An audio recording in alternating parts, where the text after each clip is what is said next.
আবিরের Sparrow ebook version, লেখিকা সালমা চৌধুরী।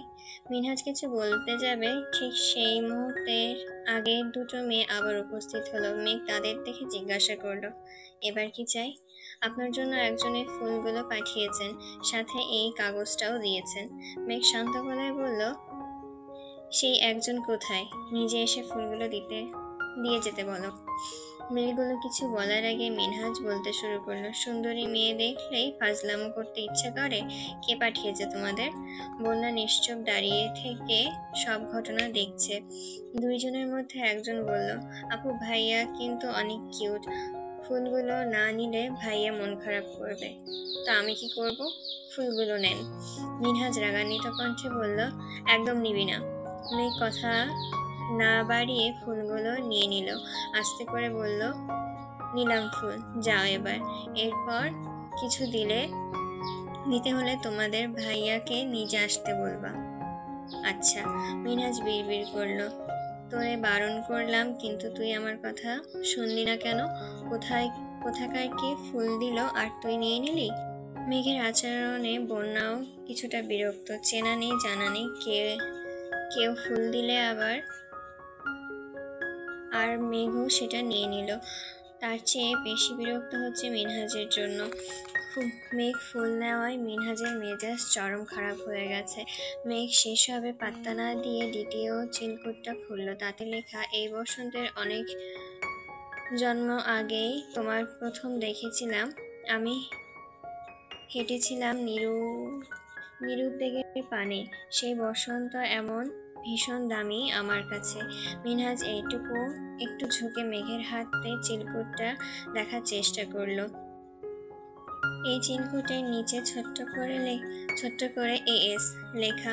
মিনহাজ চিলকুট দেখে হেসে কুটি কুটি হয়ে যাচ্ছে। হাসতে হাসতে বলল, তোকে গান লিখে দিল কে? মেঘ বিরক্তির স্বরে বলল, যেই লিখে দিক, তাতে তোর কি সমস্যা? এর মধ্যে তামিম, মিষ্টি, সাদিয়াও চলে এসেছে। সাদিয়া বলল, আমি শিওর এটা নিলয় ভাইয়া বা আয়ন ভাইয়াই কাজ। তামিম, মিনহাজ একসঙ্গে প্রশ্ন করলো, নিলয় আয়মান কে? বড় ভাই। কার বড় ভাই? মিষ্টি বলল, যাই হোক, ওনারা আমাদের বড় ভাই। মেঘ আশপাশে নজর বুলিয়ে শক্ত কণ্ঠে বলল, এইসব বিষয় নিয়ে বেশি কথা বলিস না। কোনোভাবে ভাইয়ের কানে খবর গেলে আমার অবস্থা খারাপ হয়ে যাবে। এতক্ষণ বন্যার মুখ খুললো, তোর ভাইয়ের ভয়ে চুপ থাকতে বলছিস, অথচ অপরিচিত কারোর থেকে ফুল নিচ্ছিস, চিলকুট নিচ্ছিস। মেঘ দাঁতে দাঁত পিষে বলল, আমি জানি এগুলো আমার কাছে মানুষেরই কাজ, হতে পারে এগুলো তাদেরই প্ল্যান। মিষ্টি হেসে বলল, এই মেয়ে, নিলয় ভাই আসছে, দেখ। আশ্চর্য, আমি কেন দেখব? ওইদিকে আসছে। মিনহাজ গর্জে উঠল, নিলয় ভাইয়া কোনটা? এক মুহূর্তের মধ্যে লম্বা চওড়া ফর্সা করে দেখতে এক ছেলে মেঘেদের সামনে এসে দাঁড়ালো।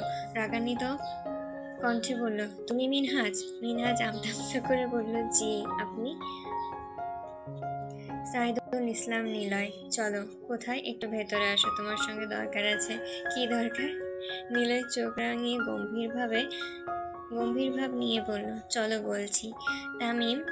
তামিমের দিকে তাকিয়ে ইশারা করতে করতে বলল, তুমিও আসো। নিলয় এক পা বাড়িয়ে আবারও থামলো। মেঘেরা হতভম্ব হয়ে চেয়ে আছে। নিলয় মেঘের দিকে তাকিয়ে ধীর কণ্ঠে বলল, ভাবি, আপনি ঠিক আছেন? ভাবি শব্দ কর্ণকুহরে পৌঁছাতেই চমকালো মেঘ। মুহূর্তে মস্তিষ্কে টানাপোড়েন শুরু হয়ে গেল। শুকনো গলায় ঢোক গেলার চেষ্টা করলো। বুকের ভেতর তীব্র কম্পন অনুভূত হচ্ছে। নির্বিকার চোখে চাউনিতে কত শত প্রশ্ন লুকিয়ে আছে। কে ভাবি? কার ভাবি? কানে ভুল শুনল না তো? অথচ মুখ থেকে একটা শব্দ বের হচ্ছে না। লিমনের পেজ থেকে আইমান জিজ্ঞাসা করলো, ভাবি, প্রোগ্রাম কেমন লাগলো? মেঘ বক্রদৃষ্টিতে একবার আইমানকে দেখে নিল। মিষ্টি, সাদিয়া, বন্যা সবাই হতবাক। মিনহাজ, তামিমও অবাক চোখে চেয়ে আছে। অকস্মাৎ বন্যা প্রশ্ন করল, আপনারা তাকে চেনেন? হ্যাঁ, নাম মাহাদিবা খান মেঘ, উদ্ভিদ বিজ্ঞান বিভাগ, প্রথম বর্ষ, বাবা মায়ের একমাত্র মেয়ে। বাবার নাম মোজাম্মেল খান, বড় ভাইয়ের নাম তানভীর। আর কোনো ডিটেলস লাগবে? বন্যা কিঞ্চিত রাগান্বিত স্বরে বলল, তানভীর ভাইয়াকে চেনেন? অবশ্যই। এটাও আপনাদের জানা উচিত তার ভাই কতটা ডেঞ্জারাস। তার বোনকে আপনারা ভাবি বলে সম্বোধন করছেন। এটা জানার পর আপনাদের কি অবস্থা হতে পারে এই জ্ঞানটুকু কি আপনাদের আছে? তানভীর ডেঞ্জারাস? আপু বলে কি? আরেকদিন তানভীরকে নিয়ে আসবেন। তানভীরের সামনে ভাবি ডাকবো, কেমন? আজ আসি। দুইজন একসঙ্গে মেঘকে সালাম দিয়ে চলে গেল। যাওয়ার সময় মিনহাজ ও তামিমকেও সাথে নিয়ে গেল। বন্যা গুরুগম্ভীর কণ্ঠে বলল, মেঘ তুই তানভীর ভাইয়াকে কল দে, তোর ভাই আসুক। মেঘ তখনও স্তব্ধ হয়ে আছে, এখনো স্বাভাবিক হতে পারছে না। ছেলেগুলো তাকে ভাবি কেন ডাকবে? মিষ্টি হতাশার ভঙ্গিতে বলল, কোথায় ভাবলাম লিমন ভাইয়া বোধ হয় মেঘকে পছন্দ করে, তা না হুট করে ভাবি বানিয়ে চলে গেল। এটা কোনো কথা হলো? সাদিয়া আর চোখে মিনহাজ আর তামিমকে দেখছে। লিমন মিনহাজের ঘাড়ে হাত রেখে কি যেন বলতে বলতে যাচ্ছে। তামিমও তার পাশে মাথা নিচু করে হাঁটছে। সাদিয়া বলল, ওনারা মিনহাজকে নিয়ে কোথায় গেল? আমি কি ওদের জন্য অপেক্ষা করব? বন্যা শক্ত কণ্ঠে বলল, মেঘ তুই কি তোর ভাইকে কল দিবি? অবশেষে মুখ খুলল মেঘ। ধীর গলায় বলল, এসব কাহিনী জানতে পারলে ভাই আমাকে বাসা থেকে বেরিয়ে হতে দেবে না। আব্বুকে বলে আব্বুও টেনশন করবে। এবার যদি তোর ভাই জানতে পারে আমাকে এসে ধরবে। আমি সোজা তোর নাম বলে দিব, বলবো সবকিছু তোর প্ল্যান, তুই ইচ্ছে করে এমনটা করিয়েছিস। আমি কি করলাম? আমি কি ছেলেগুলোকে চিনি নাকি আমাকে ভাবি ডাকতে বলেছি? আসার সময় তুই বলেছিলি তুই শাড়ি পরে এসেছিস কারণ তুই তোর প্রিয়জনের সাথে দেখা করবি। সেটা তো মজা করেছিলাম। আমার প্রিয়জন আসবে কোথা থেকে? তুই তো আমাকে চিনিস, আমার সম্পর্কে কিছু জানিস না। বোনা দীর্ঘ নিঃশ্বাস ফেলে বলল, তোকে আমি চিনতাম, খুব করে চিনতাম। এইচএসসি পরীক্ষা পর্যন্ত আমি ভাবতাম আমি তোর বেস্ট ফ্রেন্ড, কিন্তু এসব থেকে বিশ্ববিদ্যালয়ে ভর্তি হয়েছি, তারপর থেকেই সেটা ভাবতে পারছি না। তুই এখন আর আগের মতন কথা শেয়ার করিস না। তোর নামে একদিন এদিন ওদিন পার্সেল আসে। তুই যা ভাবছিস, যা চাস, তা হুট করেই তোর সামনে হাজির হয়ে যায়। অথচ তুই বলিস তুই কিচ্ছু জানিস না। আগে তোর ভাই তোকে নিয়ে ঘুরতো, আমার বিরক্ত লাগলেও অন্তত পক্ষে চিন্তা লাগতো না, কিন্তু ইদানিং তোর ভাইও আসে না। হয়তো আমার উপর ভরসা করে পাঠায়, অথচ ওনার অগোচরে তোর জীবনে কত কিছু ঘটে যায়। তুই ওনাকে বলিসও না কিছু, এমনকি আমাকে বলিস না। মেঘ আশ্চর্য নয়নে তাকিয়ে প্রশ্ন করল, কি বলবো আমি? তোর জীবনে কি সত্যি কোনো স্পেশাল মানুষ আছে? মেঘ মলিন হেসে বলল, আমার জীবনে স্পেশাল কেউ এলে সবার আগে আমি তোকেই বলবো। এইটুকু বিশ্বাস আমার করে রাখিস? তার মানে এসব ঘটনার কোনো কিছুই তুই জানিস না? না, লিমন বা আইমান কাউকে আমি চিনি না, কখনো কোথাও দেখেছি বলে মনেও হয় না। ওনারা আমাকে ভাবি কেন ডাকছেন আমি সেটাও জানি না, সত্যি বলছি। মিষ্টি বলল, সেসব কথা বাদ দে, চল কোথাও খেতে যাই।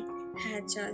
মেঘ কাছাকাছি একটা ক্যাফেতে গিয়ে বসলো। ভেতরে হালকা আলো, চারপাশে মিষ্টি কফির ঘ্রাণ। এক কোণের সাউন্ড বক্স মৃদু সুরে গান বাজছে। কফির সাথে হালকা কিছু স্ন্যাক্সও অর্ডার করলো। 5 মিনিট গল্প করলো। আশেপাশের মানুষের আনাগোনা চলছে। সাদিয়া হঠাৎ বলল, মেঘ তোকে আজ অন্যরকম সুন্দর লাগছে, তবে কানের কাছে গোলাপ ফুলের অভাব বোধ করছি। যে বা যিনি তোকে গোলাপগুলো পাঠিয়েছে তার উচিত ছিল একটা হলুদ রঙের গোলাপ দেওয়া। মেঘ ঠোঁট বাঁকিয়ে বলল, সবকিছু তাকেই কেন দিতে হবে? তোরা তিনটা বান্ধবী থাকতে আমাকে কেন গোলাপ ফুলের কিনে দিতে পারলি না? মিষ্টি বলল, সামনে পেলে অবশ্যই কিনে দেব, চিন্তা করিস না। মেঘ অভিমানের সুরে বলল,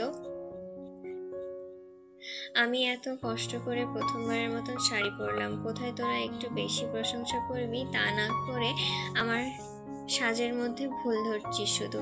আর কখনো শাড়ি পরবো না আমি তোর ভুল ধরিনি, তোর ওনার ভুল ধরেছি। মেঘ মিষ্টি সাদিয়া ছোটখাটো বিষয় নিয়ে তর্কাতর্কি করছে। বন্যা সেখানে নেই, সেই তার বোনের সাথে ফোনে কথা বলার জন্য নিচে গিয়েছে। বন্যা সিঁড়ি দিয়ে ওঠার সময় পেছন থেকে একজন বলল, এক্সকিউজ মি। বন্যা তাকিয়ে দেখলো একটা হলুদ গোলাপ হাতে দাঁড়িয়ে, একটা ছোট্ট সাথে একটা চকলেট। কয়েক সেকেন্ডের জন্য বন্যার হৃদস্পন্দন বন্ধ হওয়ার উপক্রম হলো। ছেলেটা তড়িৎ বেগে বলল, সাইড প্লিজ।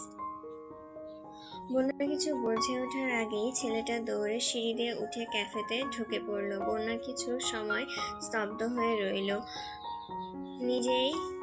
নিজেকে স্বাভাবিক করে মেঘদের পাশে এসে বসলো। মেঘ জিজ্ঞাসা করলো, বৃষ্টি আপু কোথায়? বন্যা ছোট করে উত্তরে বলল, আছে কোথাও। একটুর জন্য সেন্সলেস হওয়ার হাত থেকে বেঁচে ফিরলাম কেন? বন্যা বিড়বিড় করে সব ঘটনা খুলে বলল। মিষ্টি হাসতে হাসতে বলল, তুই ভেবেছিলি তোকে প্রপোজ করতে এসেছে, তো আর কি ভাববো। কিছু সময়ের জন্য মেঘের মতন আমিও মেরে গিয়েছিলাম। মেঘ থমথমে গলায় আওড়ালো, এবার আমার মনে অবস্থা বুঝতে পারছিস? বন্যা উপর নিচে মাথা নাড়ল। এর মধ্যে কফি আর স্ন্যাক্স হাজির হলো। একে একে সবাই কফি নিয়ে নিল, কিন্তু মেঘের কফি আসেনি। মেঘ ঠান্ডা গলায় বলল, আমাদের আরেকটা কফি অর্ডার ছিল। জি আপু, এক্ষুনি নিয়ে আসছি। এখনই নিয়ে আসবে। সঙ্গে সঙ্গে মেঘ কফি হাজির হলো। কিন্তু আশ্চর্য ব্যাপার হলো, সবার থেকে মেঘের কফিটা একটু খুব স্পেশাল। কফির ফোমের ওপরে লাভ আঁকা আর তাতে লেখা AS। কফির কাপের পাশে একটা ছোট্ট চকলেট, হলুদ রঙের একটা গোলাপও রাখা। এটা কি কারোর ভালোবাসার অজানা বার্তা? কফি কাপের সঙ্গে হলুদ রঙের চিলকুট স্পষ্ট নজরে পড়ল। মেঘ আঙ্গুল দিয়ে গোলাপটা আলতো ছুঁয়ে মনে মনে বিড়বিড় করলো, ঘটনাগুলো কি শুধুই কাকতালীয়, নাকি পরিচিত কারোর অনুভূতি প্রকাশের বাহানা মাত্র? মেঘ ভাঁজ করা চিনকুটটা হাতে নিল। চিনকুটের উপরে লেখা, আমি কাব্য লিখতে জানি না, তবে তোমার ভাবনায় ডুবে থাকতে জানি। আমি সাঁতার কাটতে পারি না, তবে তোমার প্রেমে খাদে ডুবে যেতে পারি। মেঘ চিলকুটটা হাতে নিয়ে খানিকক্ষণ লেখাটার দিকে এক দৃষ্টিতে চেয়ে রইল। সামনে রাখা ধোয়া ওঠা কফির কাপের দুটো অক্ষর জল করছে। কাপের দিকে তাকিয়ে আনমনে হেসে ফেলল মেঘ। সেই হাসি যেন চারিদিকে আরো উজ্জ্বল হয়ে উঠল। একজোড়া চোখ তীক্ষ্ণ দৃষ্টিতে মেঘের হাসিতে ঘায়েল হয়ে গেল। তার কি মেঘ বুঝতে পারল তার দীর্ঘ নিঃশ্বাসে কতটা প্রণয়ের সুর ভাসছে? তা কি মেঘ শুনতে পেল? প্রতিটা মুহূর্ত মেঘের হৃদয়ে তোলপাড় চলছে। অনুভূতিদের আনাগোনায় হাত কাঁপছে। কিঞ্চিৎ শক্তি সঞ্চয় করতে মেঘ চিলকুটটা খুলল। তাতে লেখা, তরাক নদীর স্তব্ধ গতি, আমার অন্তর্কোণের শূন্যতা বাজে। তোমার শাড়ির প্রতিটি ভাঁজে অচিরেই আমার মন হারিয়েছে। তোমার মায়ার আঁচল তলে একটুখানি ছায়া দিয়েও মরে। ভালোবাসার অন্তে ভালোবাসি বলে আঁকড়ে ধরো আমাকে। সেই সঙ্গে একটা চিঠিও আছে। প্রিয় আদরিনী, তোমার কাছে সৌন্দর্যের সংজ্ঞা আমার কাছে সৌন্দর্যের সংজ্ঞা মানে মাহাদিবা খান মেঘ। মেঘের মতন অপরূপ সৌন্দর্যের অধিকারী সে। মেঘ ছাড়া আকাশ যেমন সাজে না, তেমন ভাবেই তুমি ছাড়া আমার মন আমায় মানায় না। তোমার পাশে আমি বেমানান হতে পারি, কিন্তু আমার পাশে তুমি ঠিক রাজরানী। আমার হৃদয়ে তোলপাড় চলা এক অনুভূতির নাম মেঘ। তোমার কাজল টানা চোখ আর রাঙা ঠোঁটের হাসি দেখে কতটা পথ পাড়ি দিয়েছি সে খবর শুধু আমি জানি। আমার ভাবনায় তোমার যে প্রতিচ্ছবি সেটা ছিল, সেটা ভেঙে চুরমার করে দিয়েছো তুমি। শাড়িতে তোমায় দেখতে খুব সুন্দর, খুব ইচ্ছে ছিল, কিন্তু এভাবে ঘায়েল করে দিবে বুঝতে পারিনি। শাড়িতে কোনো মেয়েকে এত অপরূপ লাগতে পারে তা সত্যি জানা ছিল না। যে বলেছিল গোলাপের অভাবে তোমার সাজ মলিন লাগছে, তাকে বলে দিও তুমি সাজলে গোলাপের রাজ্য। তাকে বলে দিও তুমি নিজেই গোলাপের রাজ্যের... খুব করে ইচ্ছে করছিল তোমার কানের পাশে গোলাপ গুজে দেই, গোলাপের প্রতিটি পাপড়ির ভাঁজে তোমার আমার প্রণয়ের নিশানা এঁকে দেই। ফুলের রানী গোলাপের মতন তোমাকেও আমার মহারানী বানিয়ে রাখি। সব অপূর্ণতার মাঝে এই ইচ্ছাটাও অপূর্ণ রয়ে গেল আমার। চোখে বেশি ওঠা অদ্ভুত টানের নাম ভালোবাসা। সেই টান আমি তোমার চোখেই দেখতে চাই, ইতি তোমার কাছের কেউ। মেঘের বক্ষপিঞ্জরে আবদ্ধ হৃৎপিণ্ডটা তোলপাড় ও এলোপাতাড়ি ছুটছে, সারা শরীরে বয়ে ঘাম বের হচ্ছে, চোখে ঝাপসা দেখছে। মেঘ রহস্যে নিঃশ্বাস ছাড়ল, বুক ধুকপুক করছে। মিষ্টি চিঠিটা দেখার জন্য উকি দিল, কিন্তু দেখতে পেল না। মেঘ সঙ্গে সঙ্গে চিঠিটার ভাঁজ করে নিজের ব্যাগে রাখলো। চোখ তুলে চাইতেই নজর পড়ল সামনের টেবিলে। মেঘ ঠিকই উল্টো দিকে একজন বসা, হাতে বই খোলা, কপালের সানগ্লাস তোলা, এক দৃষ্টিতে মেঘের দিকে তাকিয়ে আছে। মেঘ সঙ্গে সঙ্গে চোখ সরিয়ে নিল, মাথা নিচু করে দীর্ঘ নিঃশ্বাস ছাড়লো, চোখ বন্ধ করে ভাবলো খানিক। পরক্ষণে মনে পড়ল গোলাপ ফুলের কথা না শুনলে সঙ্গে সঙ্গে ফুল পাঠানো সম্ভব ছিল না। তার মানে উনি এগুলো করেছেন।